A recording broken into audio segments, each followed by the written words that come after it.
Welcome back to Crafted Reality, the podcast by Yellow Brick, where we dive into the world of play, story and technology. I'm Ali John, joined by my co-host Julian Sykes. This is part 2 of our conversation with Robin Moore, creative technologist and director of SHUSH Limited, an innovation consultancy that collaborates with artists, creatives, production companies and broadcasters to explore emerging tools in storytelling techniques. In this episode, we deep dive into AI as a creative tool. We talk about the opportunities and tensions around AI in the creative industries, what it means to collaborate with a machine, and how these technologies are reshaping the way we tell stories.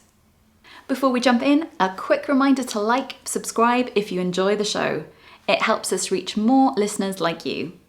And if you want to support the podcast and gain exclusive access to content, head over to our Patreon page. There are 3 different tiers for you to choose from. So tier 1 is just £1 a month, and that's all about buying some juicy sausages for Bobby Dog, our office dog. And tier 2 is about extra content and behind the scenes looks. And tier 3 is everything from tier 1 and tier 2, but you get a lot extra. You get behind the scenes access, extra content, and also invites to any of our live upcoming projects. The link is in the show notes.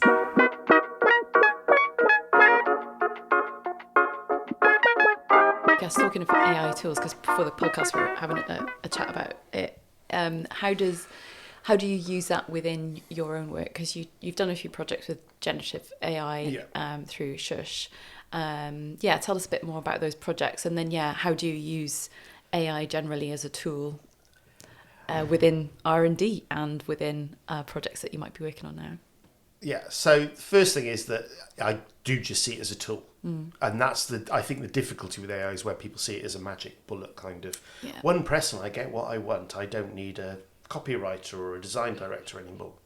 Well, you still need all those skills to tell if what you've got is right for the use case and the aims and all that sorts of stuff.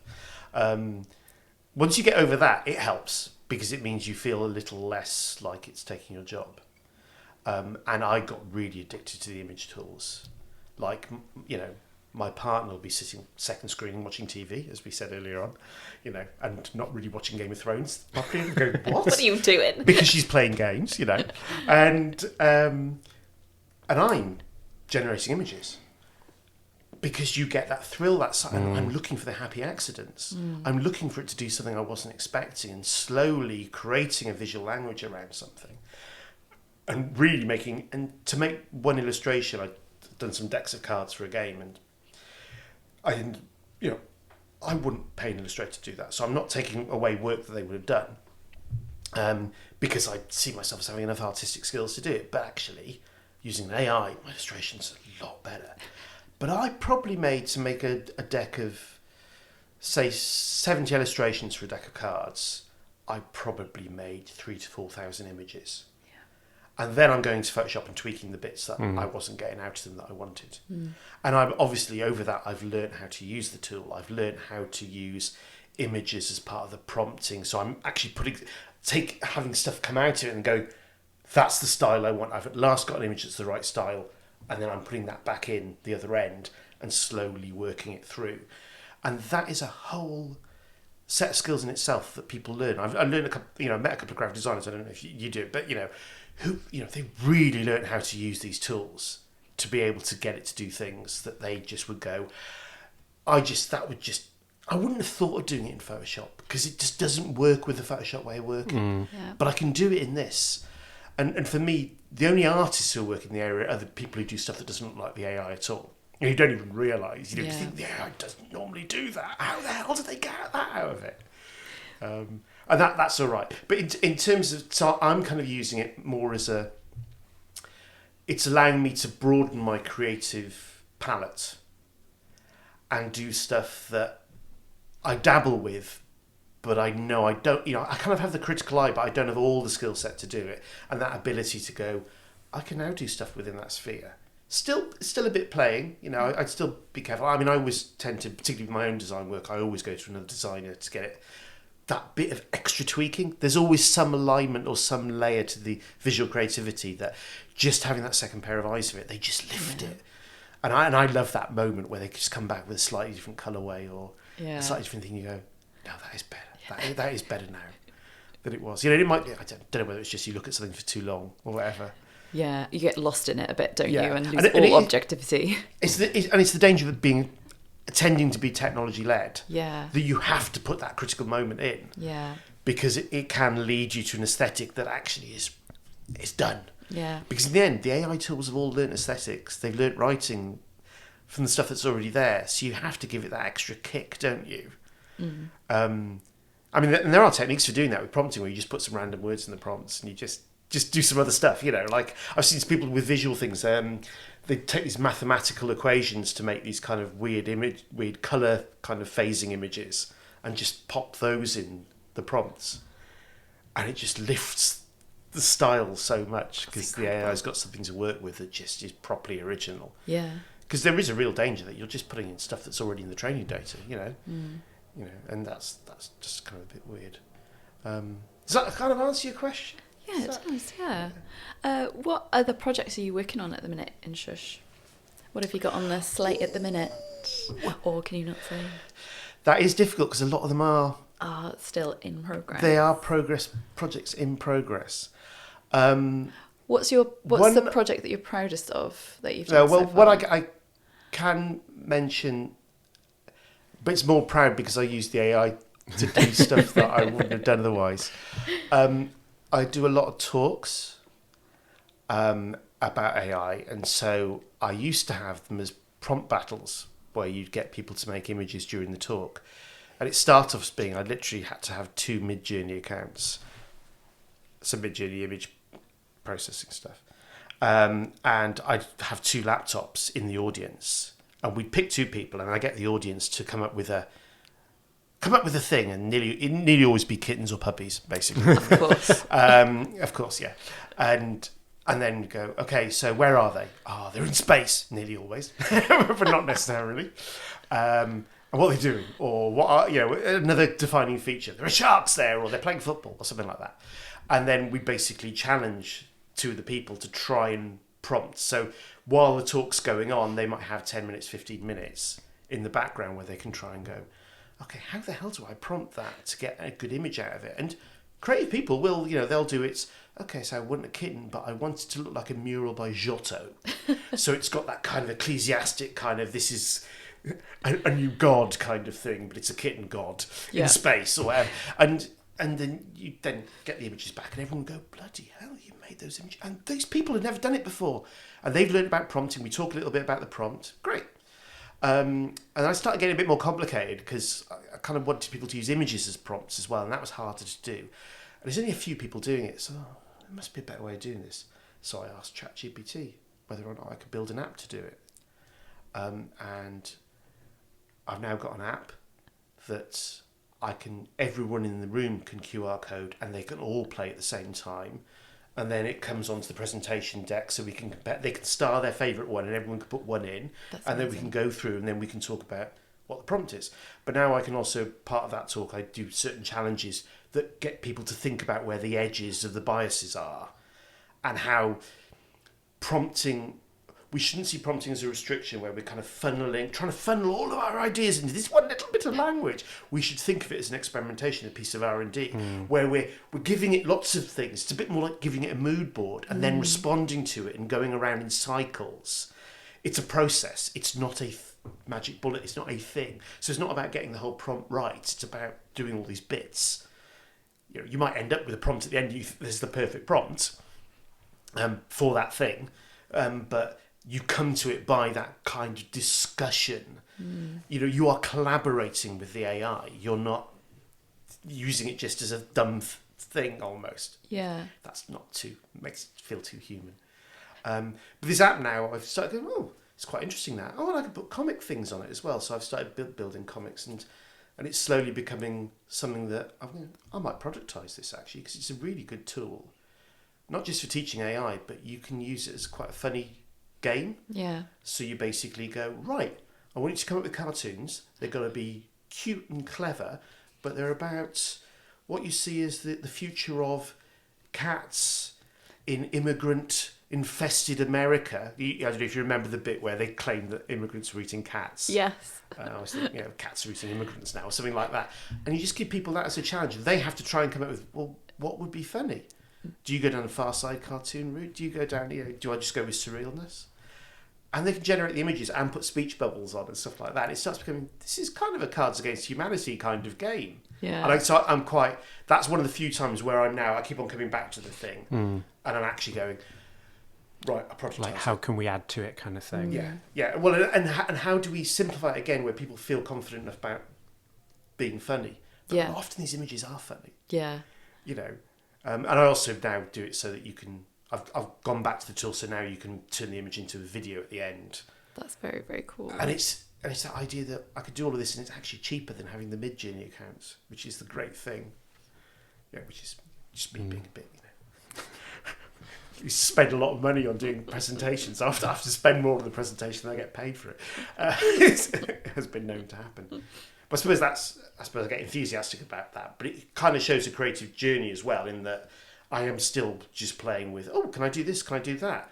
I've switched which AI I'm using in the back end 3 times now because I wanted to do slightly different things. Partly because my end user goal is that the person is getting confident about prompting and is learning that it's fun. Yeah. And that it requires quite a lot of work and it's not quite as scary as you thought it was. Yeah. It ain't going to take your job, but someone using it is. Yeah. So you might as well be one of the people using it. Yeah, absolutely. And what do you think the future is in terms of the use of AI within the creative industries? Where do you see that going? It's gonna, it's a bit depressing because it is completely transformative.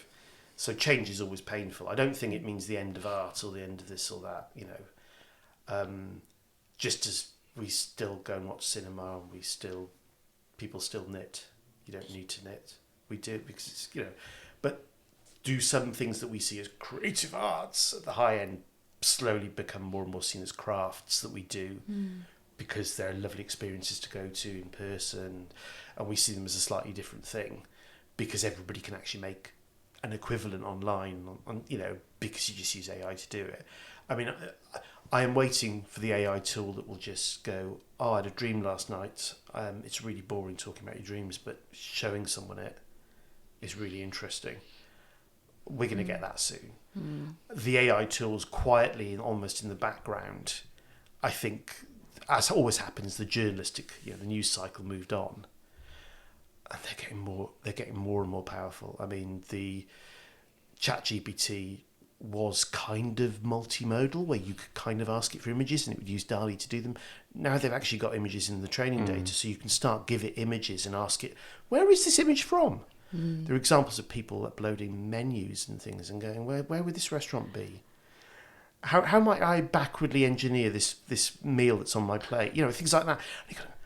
Actually, that's completely different now. That's really taking it to another level where it starts having other privacy issues, other kinds of things. University of Zurich last week got into trouble because they released some research that they'd done on Reddit users without Reddit users knowing, where in a Reddit, I forgot what you call things in Reddit now, folders, paths, in a Reddit area if you're a Reddit user. Threads. Subreddit. That's it. Yeah. So in a subreddit, they were. It's one about changing your mind, and so they were getting AI to generate some of to basically pretend to be real people. And then they were comparing how good the AI was at changing your mind and giving people different opinions compared to real people. They said it's 6 times more likely to create an argument that people accepted. Wow. And that is really scary when you think of politics. Absolutely. And Zurich University have stopped the work, and Reddit have gone, how dare you, we're revoking your license to use our platform. So they probably didn't go through ethics review when they were doing that, God knows. But that, again, it's scary because it's that idea, it starts impacting on the delivery. Yeah. And that's harder to deal with. We can be a bit protective about form and things like that. Writers Guild can come out and say, we don't mind you using AI, but it's down to, you have to agree with the writer and you have to pay the writer the same amount. Yeah, yeah. And that makes sense. But it's harder for us to protect when it's all over the place and it's doing all this stuff that we're not even know. And I know already that I've been hoodwinked into looking at kind of things that are kind of advertorial things that are just AI. Yeah. And it's learned how to write something in a really addictive going back to cliffhangers. Yeah. It can do cliffhangers. Yeah. And only after about 4 of them do you realise the gender of the hero has changed. Oh, they must be using ChatGPT 3, which has been around for 3 years. God, what could they do with the ones now? Yeah, that is a bit scary. Yeah. And I tend to do as much as I can around we need to be informed. We need to make informed decisions. I am not saying we need to all accept it. Yeah. There may be things where people should be going, we just need a line in the sand here that you have to pay someone to sign that off, and you pay them the same amount as if they were doing the work. Yeah. Yeah. You know. Yeah, there's that human input then. As you were saying, when you've done your kind of mid-journey images, you're taking that and then you're tweaking them and changing them. And it doesn't take me less time, because arguably I wouldn't have, if I'd done those illustrations by hand, it would have taken so much time. Yeah. It does, Yeah. it's not a short, quick thing. But I'm doing it partly because it's visually creative. Yeah. I'm enjoying the thrill of going, actually, that's really good. Perhaps I should bring gold in more. That's really interesting. It's repeated the stars thing again. I hadn't thought about that. Just a little bit of a layer in the back. So it's the theme that runs through the illustration. And it's all that sort of stuff that a good illustrator, not myself, would be thinking at the start of the process. And I'm doing it through experimentation of bringing those things in until it's of the quality I'd expect. It's like a really interesting sort of digital canvas, isn't it? Where you can try things out, erase it, start again, or add to, or change. And you can get those canvases now where you actually do it on the canvas. It literally will recreate as you draw lines. I haven't seen that. And you have a conversation with it actually using a pen and ink. Because I do still do quite a lot of work, with a stylus. Yeah. But it's the way I'm doing. I'm not actually talking with the stylus. I'm talking with the stylus by taking something to Photoshop, playing around with it, and then put it back in as a prompt. Yeah, it's so fun. It's really fun. Well, those are really fun, and they're really fun as interactive experiences as well. Yeah. It's again coming into those little niche experiences. Yeah. And in terms of other sort of tools and platforms that you've been working with, what out of those, what have been your go-to things that you would use? So there's a few methods I use. One is a ChatGPT tool called Assumptions GPT, which is really interesting, which basically you say what you think you know about what you want to do. Right. And it tells you where you might be making assumptions. And that's really interesting for that early phase R&D process, the research bit. Yeah. Because having sat on a lot of funding panels, you do see a lot of stuff where people haven't really done their due diligence. We talk about the due diligence that funders have to do.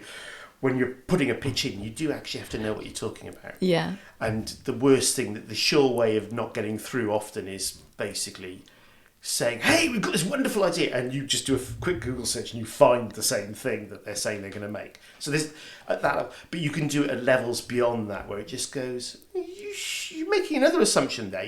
Maybe you're assuming people will pay for it, which is another classic mistake people make of not ever thinking that someone has to pay for it at the end, in order for it to be sustainable as a piece, particularly with it's anything that's touring or is an experience that's going to happen again.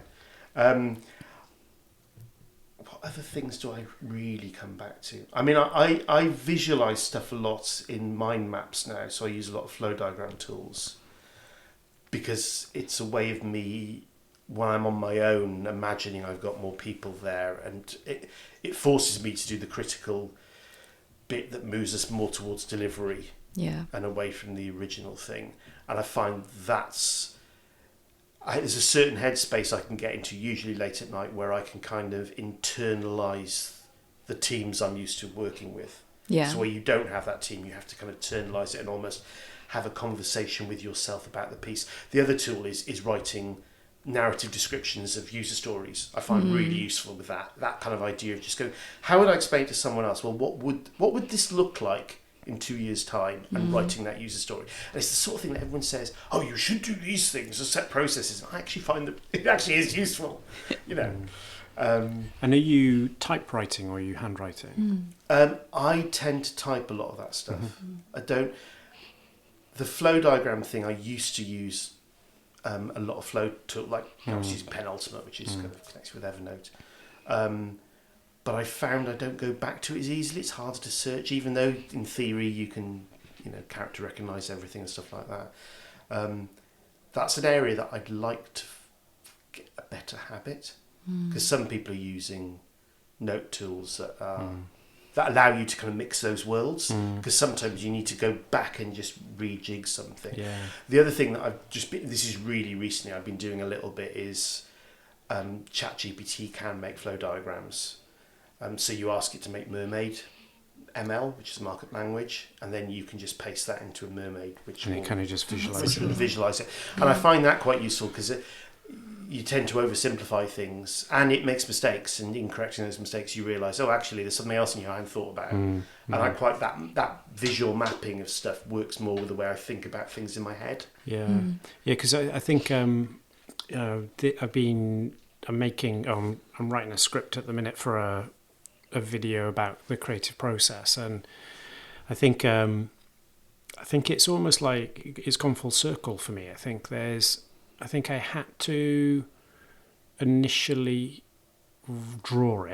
physically draw it, then I had to write it, and I think that was physically write it. Then I had to typewrite it, and now I've kind of gone more back into my own head, and now I'm kind of like coming out the other end and starting going back to writing. And I think the interrogation is the part that I'm doing in this. The writing is immaterial and the drawing was immaterial, all those things. It's more just the time to dwell, you know what I mean? And like you were saying with the sticking it in ChatGPT, or even if you're sketching it, you're like, oh yeah, there's a whole 50% of this project I've totally forgotten about that I now need to think about, whether it's people or time or whatever it might be, and you just sparked into that, and that consideration is really interesting as to when. And I kind of feel I come back to us talking about earlier about the second screen content and all that kind of like overload of content, which I think is only going to continue, particularly with AI and things.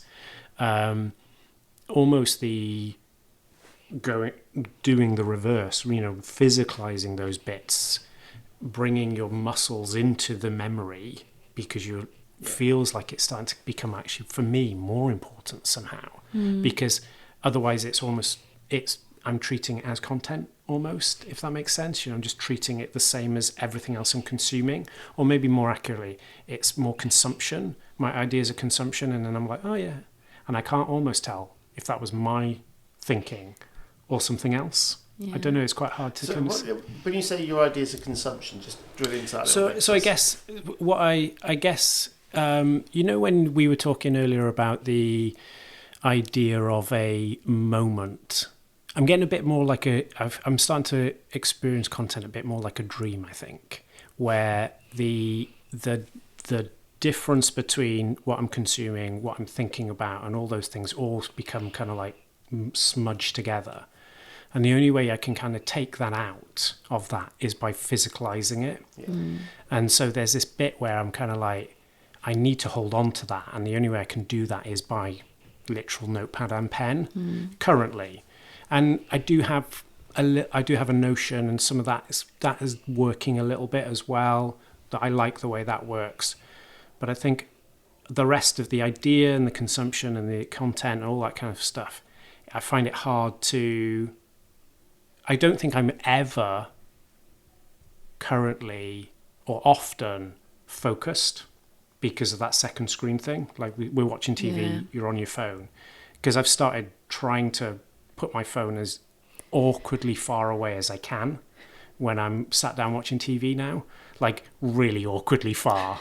And we've just bought a new Amazon Fire Stick with a remote. Up until that point, I had it on the app.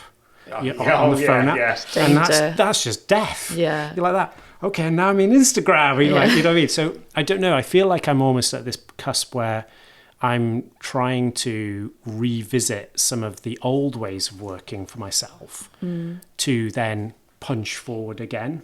And it's kind of interesting when we were talking earlier about the old ideas, it's almost like maybe not the old ideas, but definitely the old ways of working to a degree, to re-habitualize some bits.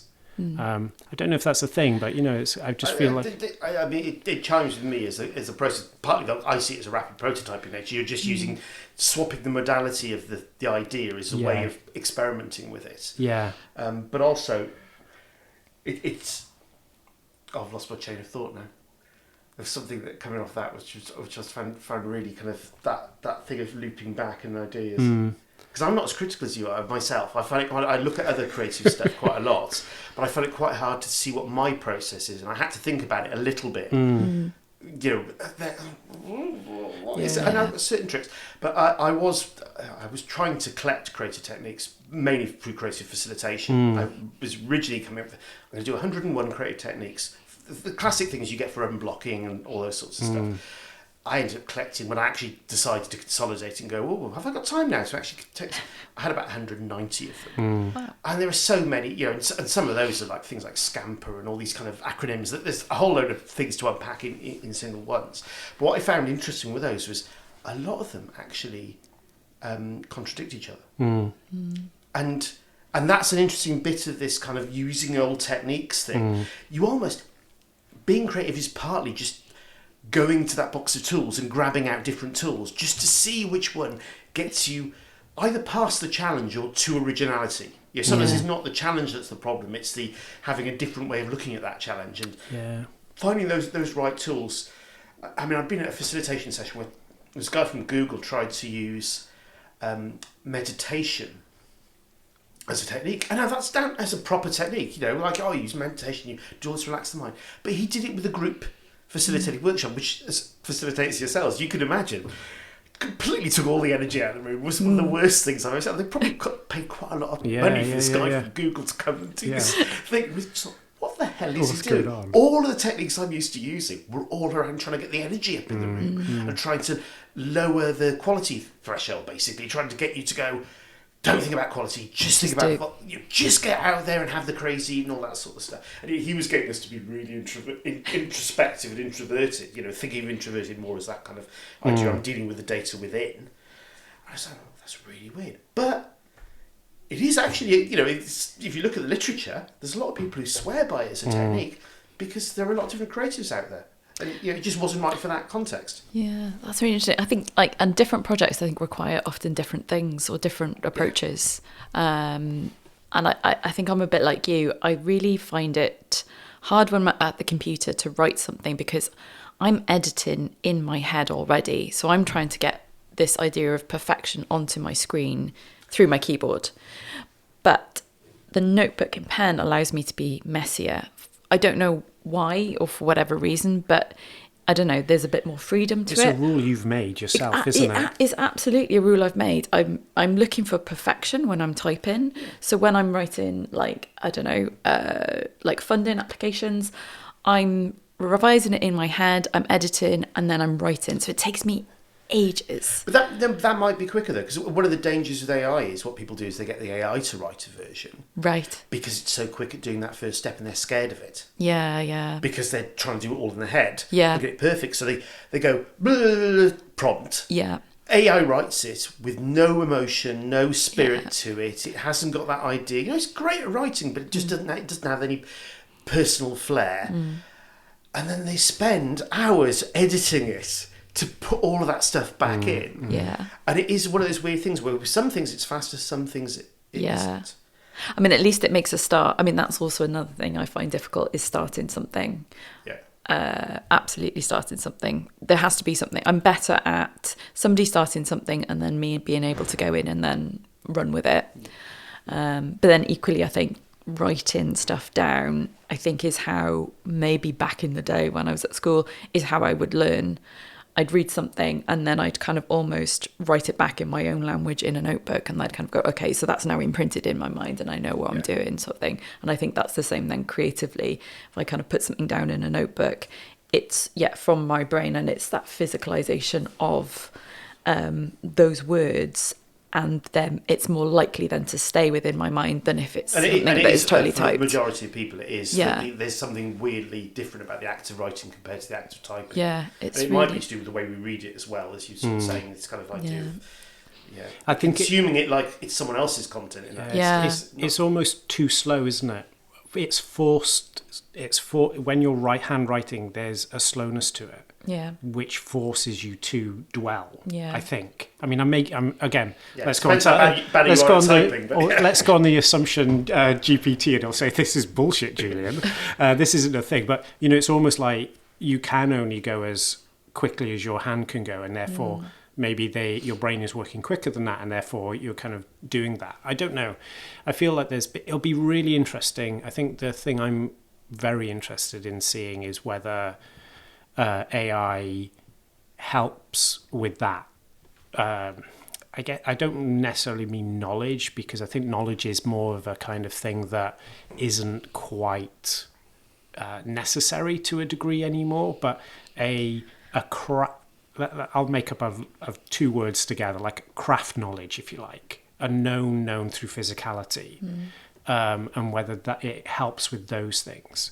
When you're describing the idea of prompting, it's so similar to developing a photo and learning that process, literally developing a photo with the old school kind of techniques of it being on film or screen printing or ceramics. You learn so much by sticking something into a kiln and it blowing up. You learn how to join things, and all of those things. The only thing that you've kind of differentiated with the AI is the speed. You can stick it in a kiln 5,000 times a minute. It's the fruit fly of experimentation. Exactly. In terms of the scientific thing. Yeah, and every prompt you're closer or further away. Yeah. And I think the interesting thing with AI, which will be kind of interesting, and you kind of hinted on, it'd be great to kind of hear your thoughts on this, is that what I don't think until this conversation today, what I've not really thought about until this point is that there's also a moving a goalpost with the AI thing, where the clay is going to be the clay. So the grey clay is going to fundamentally, within some reasonable element, is going to act the same way. So tomorrow I come back, I've learnt what I've learnt and I'm there. But tomorrow I come back to the AI and the AI is developed and it's changed. So my prompt is therefore different, or will bring a different result. So you're always if you were trying to find that image again, I mean, this would be a great art project. You do your first prompt, and then 5 years later, you try and recreate that prompt, image, if you like, within pixel perfect of it, and it'd be impossible because it's moved, rather than you just go and upload that image and say, copy that image and give me the same one, So it's kind of this interesting thing of like that development, and whether we as humans will cope with that. I mean, we mentioned earlier, but just to reiterate one of the issues has been because they use a reinforcement learning technique on tools like Midjourney, that every user, when they just choose to work on an image, they're actually giving information back that was the best of the images it had just given them. And one thing I noticed was we moved from quite a white version of beauty in women to a much more mixed race, which is actually more reasonable given the population of the planet. But also there's certain tropes that start coming up. If you say portal and doorway, you don't say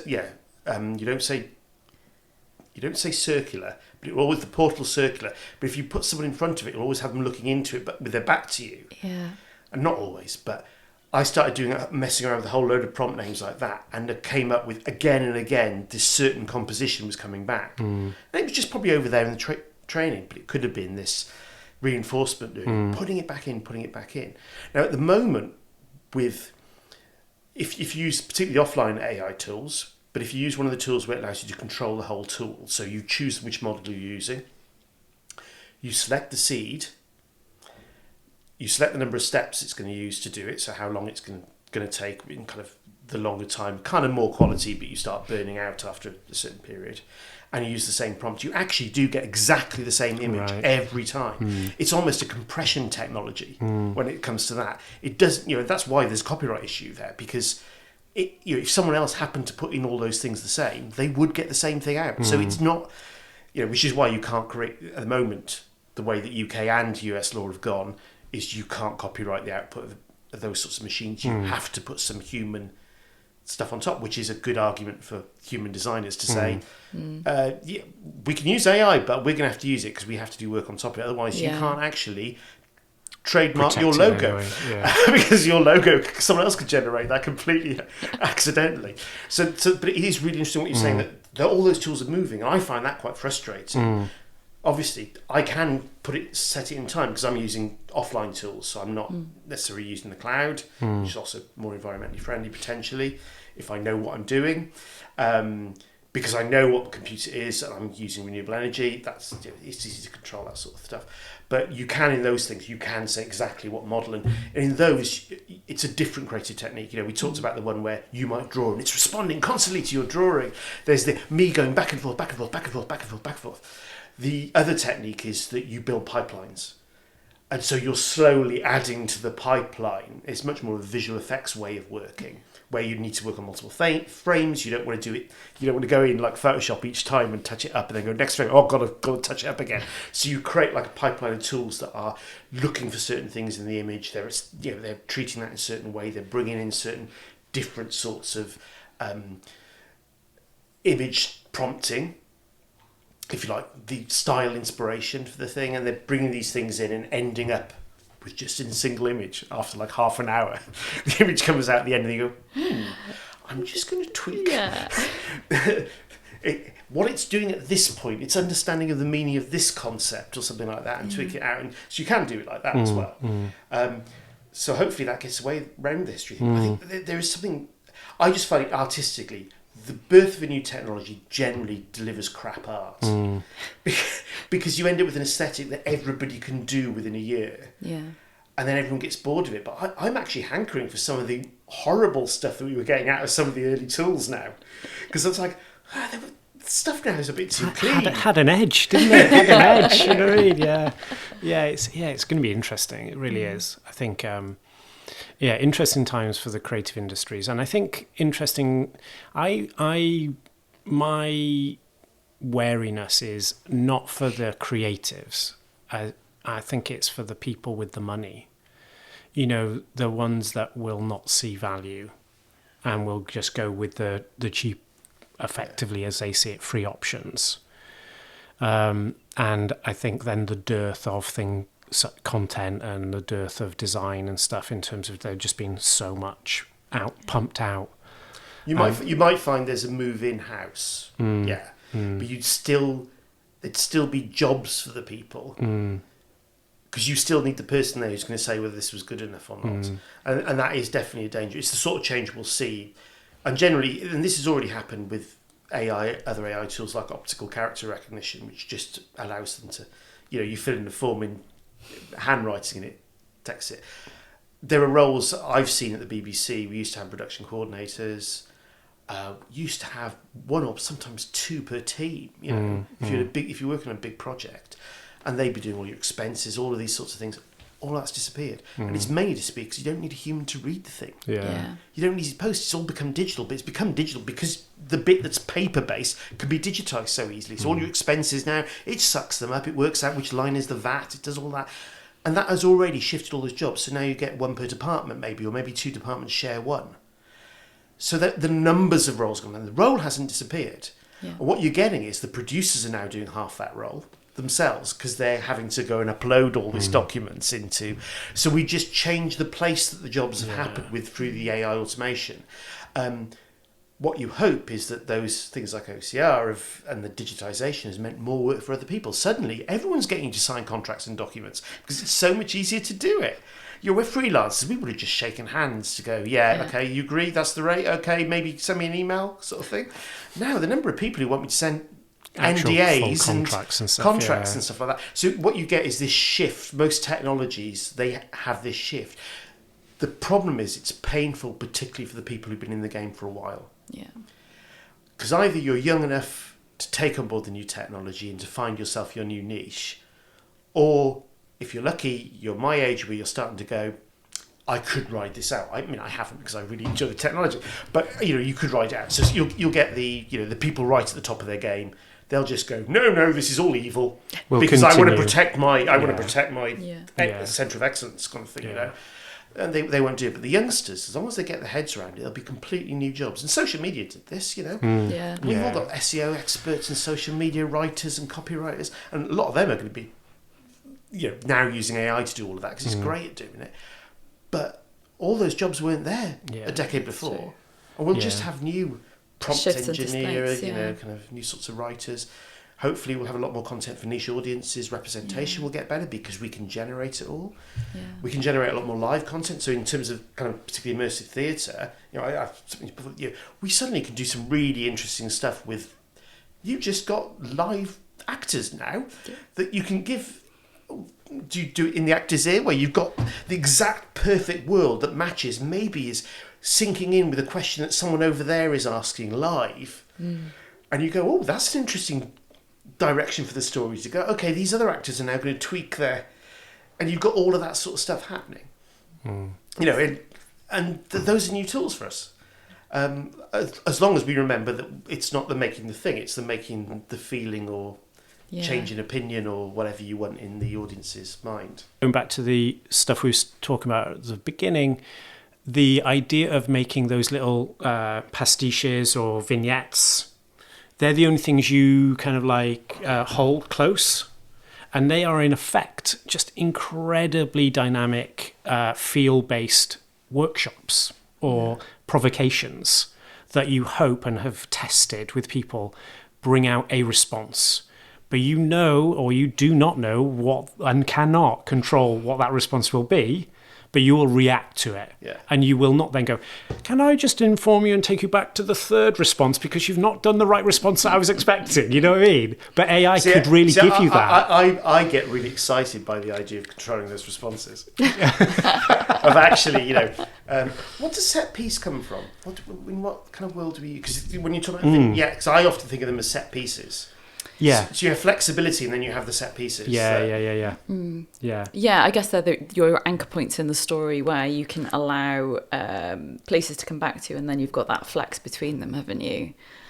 Where you have some sense of control, I suppose. Yeah. But even the word anchor, you start getting back to that idea that it's a controlled linear experience. Yeah, no, yeah, absolutely. I wonder, if you were saying about AI being able to persuade people. I wonder if you can control those responses by persuasive language. You're kind of Darren Browning. That's where I think we're getting more into that territory. I'd agree with the idea that the story has to happen in the person's head. You can't completely control how they did in the story, and you wouldn't want to, because otherwise we get into the area where we might do psychological damage to someone. We don't know what they've been through before they've come. So it has to be at a lighter level than that. Yeah. But I think you can control some of the interactions, which helps stop the snowballing you might have of people taking it in the wrong way kind of thing. If you're... And that's really about setting up the rules. But I'm really excited about that idea that... And there's two tools to this. One part of it is we need the AI... Well, we need to learn skills to be able to get the AI to be characters in a world, and that those characters have depth, they have logic, but they have that ability to mitigate certain things that we're not, that we want to control away from. That they can lean into certain things, and we have to do that with games anyway, because you always get the thing where the person gets stuck, and you have to have the timer thing in there where some other clue or something happens that just is going to change their perspective, or it could be as simple as, in a 360 experience, we make sure they're pointing the right way. It's just subtle things like that. It can be, or it could literally be the person comes back in, because that's one of the interesting things in games. Everything's passive. With an AI, it can go. The person did this action, then this action, then this action. Right, the character walks back into the room. Yeah, and then do that. I find that really interesting. I find the idea of using games engines to run it interesting, because games engines are designed for multiplayers. They're designed for having a structured set of rules. The world you're in is a rule. It has surfaces that you can't go through, stuff like that. Those are all rules. And those are really useful rules for us, because they're rules that in a story terms, we find it quite hard to write those hundreds and hundreds of rules. Yeah. But if we write them in games, they're all there. Yeah. We can visualise the space. Well, there's a load of rules we just put into the space. And then maybe we can design that space to do the certain sort of psychological things you want. You know, it can be cramped or it can be open, all those sorts of things that you would normally do in an experience. But the other thing about a games engine is it can have lots of inputs. And I think I've spoken to you about this before, Ali. I'm really interested. I've not found the project to do it on yet. Yeah. But I'm really interested in this idea of using computer vision to map real people in a real space. And we just have a digital twin of them. So for every person, there is a game character in the games world. And so they're interacting and they're doing things. We can see those interactions and control them using the rules and tools we would in the game world when they're actually in the physical world. So if they go out of the normal play area, we know they're out of the normal play area in the rule. What I want to get to the point is that we can work out where they're looking, and we can do things like projection and stuff like that, where we're actually changing that based on where the person is looking. So we could have two people go through an experience and have completely different views of what was... Why were there loads of images of you in that? I go, no, there weren't. It was you. Yeah. And it's that, because, you know, to create your froth, Yeah. that moment of, and I like all that stuff, because that's the thing that got me most excited back when I was doing sculpture, was that kind of that moment where you realise I could use a sculpture to control which way round the sculpture person walked. Yeah. And that was completely mind blowing for me. And then I did a piece that was really simple, and I believe there's a piece in the Tate Modern that's very like this. I didn't know at the time, you know, this is a long time ago, but it's probably classic. I got two mirrors, long mirrors, that just normal ones you get from IKEA for inside of a cupboard door, and I put them so they were horizontal, so they were long across the wall. I put one facing outwards, one facing inwards, bolted them at one side, right together, the other side with about 4 inches gap, and they were just in an exhibition with lots of other pieces of artwork. And what was amazing was watching people look at other pieces, and once in a while they'd look at this thing from a distance thinking that's a boring piece of green. It's a lovely green on the back of mirrors, but it's a boring piece of green, kind of rectangle. But then there's a point at which they notice that their depth vision kicks in, and they notice that one side is wider, and they slowly start steering, and they always come in at it at the wide side. And they go, there's something in there. And they end up until their face is in between the end of these two mirrors, and they see 1,000 of themselves going round in a massive arc, just their face. And they go, whoo! And I got such a kick out of that. At the point that honestly, every third person would go, woo! And it was just such a great way of going, wow! And I think with all of the immersive experiences, all the web design, all that marketing stuff, it's all me looking for the same thrill. Yeah. It's when I said, in a way, I'm a thrill. I'm looking for that happy accident that makes me go woo, that makes me think, this is the moment the penny will drop. Yeah. And I just want that moment, which is more difficult when you have to make it part of a whole story. Yeah. But that's why I'm really interested in the idea of set pieces or anchors or whatever you want to call them, those vignettes, because that's the bit I really like. But you need someone with a greater storytelling vision. You know, in my case, I have to collaborate with like CSLs or whoever, you know, that is going to have that. This is the thing that will change them and this is what ties it all together in a way that these things become not just a woo. Yeah. I mean, it can be. It doesn't have to be a woo. It can be a different sort of emotion, but it's not just that emotion. We're basing it in something that makes you feel real, grounding, and empathy. Yeah. And I think it is definitely all about that feel, isn't it? Within experiences, and we often start projects by asking, you know, where we start, how do we want the audiences to feel at the start, and maybe that will change over the course of the experience, and then maybe how do we want them to feel at the end. And I think that's been a really useful question for all the projects that we do to start there, and that's what I think we always come back to, no matter what type of project we work on, and I think that's been really useful. It's a real challenge, isn't it, with the kind of immersive area? Yeah. I think you said before about immersive and buzzwords. Yeah, immersive is everywhere in terms of that now. Every project is immersive. And I think it's everywhere, but actually nowhere. Like how many? Yeah. Like we every quarter, Hoffy and Yellowbrick do a quarterly. So one person in the company every 3 months ish runs a day. So every Friday runs a day, and we've done. We did VR in a squash court in the leisure centre called Active Reality, where all of us were in the room in VR. Yeah. And it's the best. I mean, it's crap VR, but it's the best VR experience, barring maybe one piece we've done, which is the marshmallow, the first marshmallow laser feast of the tree cycle. Tree hugger. Yeah, tree hugger in Margam Park, wasn't it? That's the first. But that had physical. That had physical, as well, exactly. Yeah, 100%. That the tree, massive different to the one in London because we've done that one as well. But the active reality one is by far the most immersed and fun and woo experiences that we've done in VR, and multiplayer and interactive, and it's just your input into it matters. It's wild how then you've got other things that are literally listed as immersive, and to be honest with you, they could have just been a TV, on a TV. It's such an interesting. It's like 8 years ago, maybe 10 years ago, the word digital. It's the same thing, isn't it? For me, it's like everything. It's like it means nothing. It could be, it could mean something, but it actually feels like it means very little at the minute because everyone is coining their thing. It's become a technique or a technology.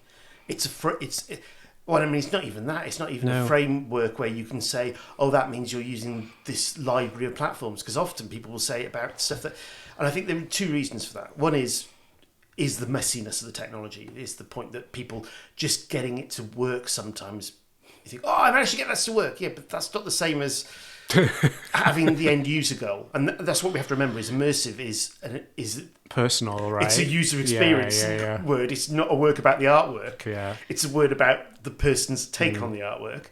And the second thing is the problem that we had a load of art forms already that were immersive. Exactly. And so you that causes a different sort of muddiness where everyone can just go, but we're already immersive. Don't you realise we're immersive? And so it doesn't differentiate at all that we're talking about individual one-to-one immersive. I mean, it was interesting back in the digital world. We used to talk about online a lot. And we used to think, but it means you're on a line. The line goes both ways. That's the difference we're talking about here. And it took ages for people to not use it as a publishing platform and to actually realise there was a two-way communication trail going. Even if that two-way thing was just choice, it just allowed them to switch what they were looking at short notice, that was the start. But they took them so long to get that idea. And I think immersive, I don't know what the equivalent is for us to say. It is, because often it's the social. We know social helps with immersive. Empathy, you get proprioceptive, all these sorts of stuff about where you are, your hands, all that sort of stuff are a part of the immersion. I like the idea in placement. I like that concept of I feel like I'm there. It seems clearer.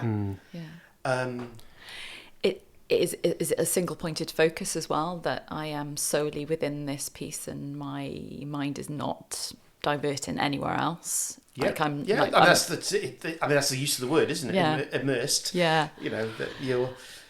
Yeah, I guess that's kind of like. It's kind of for what duration? I think is a really interesting question in that respect. And are you immersed in your head? Are you there thinking about the weight of the headset? Or you might still be immersed and think you're there. I mean, you definitely can. One of the early, I've forgotten the name now, early BBC audio things. What was great about that is people either took it off within 10 seconds and said, "Where the fuck are my legs?" Or. And similarly, sorry, I'm all right swearing on this. Absolutely, it's fine. I laugh because it was just funny. I'm just being honest. This is honestly what we got. And this was, as a BBC member of staff, we would show people lots of VR in the early days of VR. And or someone would come out of these particularly immersive, I can't remember the name of the immersive experience, the really good spatial sound. And they'd come out and they'd just go, fuck, the sound's good on that. And it's because it was properly spatialised, and when you moved, the spatialised moved with it, and people just hadn't heard that sort of thing at that time. And still people get very confused with what we mean by spatialised, binaural, and all these different techniques, and it all gets muddied into one. But that experience had got it. That was, both of those were a sign of immersion. Yeah. The one person couldn't handle it, and the other person was just mind blown. And they wait, and they don't say it, they wait till the end to say it. And it's like, okay, that works. What advice would you give someone looking to innovate in the storytelling or media space? Think of the story outside the story. So what does the dust jacket say? And for you, that would be the first thing. I'd write a few versions of that and then kind of work backwards and then write all your perfect stuff and all that kind of thing, which you probably do anyway. It's that sort of the dust jacket thing. Or even better, what does your friend tell you that made you look at the dust jacket? I like that. And then think about, will you remember this on your deathbed? When is the last time you will think about this experience, and why would you think about it? What would remind you of the experience that would make you re-engage with it? How far can we lengthen that personal story that the audience member has? Really stretch it out. Definitely think that. And then from the point of someone who funds innovation, through various bodies that sit on panels, the main thing in that is just doing the due diligence, actually read around and realise there are, 5 billion people in the world or whatever? It's likely things have been done. They've always been done. And the chances are there's someone you can go and talk to and ask how they did it. It still means you're original, your skills are original, you're coming at it from a different perspective, but the chances are there's something pretty similar has been done. Go and ask them how they did it. And we don't do enough of that. We don't, we're not collaborative in that kind of way. There's still this kind of like, it's an idea, this is the precious bit. But it's not, it's your perspective on the idea and the skills you bring, not the actual idea, or your team if you work with a team. Always work with a team. Innovation is far too important to be left to individuals. And on that note, my friends, thank you so much for Thank you coming very in much. to chat Thank with you. us. We really appreciate it. You've been listening to Crafted Reality with me, Ali John, and Julian Sykes. If you liked the episode, please remember to like and share with anyone you might think may be interested. And remember, don't forget to check out our Patreon if you want to support the podcast. See you again soon.